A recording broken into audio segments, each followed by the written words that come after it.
Moi, je travaille au comité régional des pêches de la Guyane et je suis ingénieur à l'IET là-bas depuis 10 ans. Nous, on œuvre en faveur de la pêche.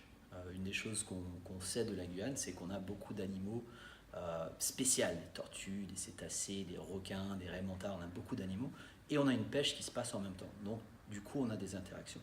Un des enjeux, c'est justement de limiter ces interactions en faveur de la pêche. Donc on travaille avec les pêcheurs, des démarches proactives, volontaires, pour réduire l'impact de notre activité.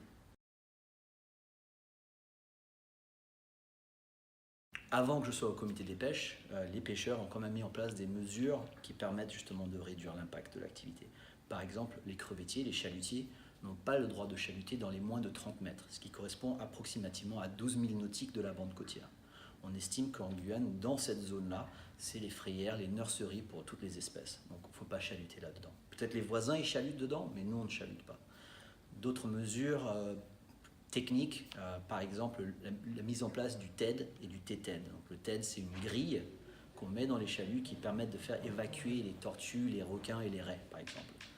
On a en Guyane mis en place un autre dispositif basé sur celui-là qui s'appelle le TTED. Et justement, le TTED a un espacement de barreaux réduit entre cette grille qui fait que encore plus de requins et de petites de raies, de poissons sont évacués par ce TED. L'outil même conçu en Guyane est testé au Suriname, aux États-Unis. On se rend compte que les rendements sont très très bien. Il y a d'autres mesures. Donc là, on a parlé d'une pêcherie. L'autre pêcherie qui est majeure en Guyane, c'est la pêche côtière au filet dérivant. On travaille avec les pêcheurs sur des questions de zonage pour limiter ces captures accidentelles. On travaille sur des possibilités d'adaptation de matériel de pêche et de tests de nouveaux matériels et nouvelles techniques de pêche pour remplacer les pêcheries existantes.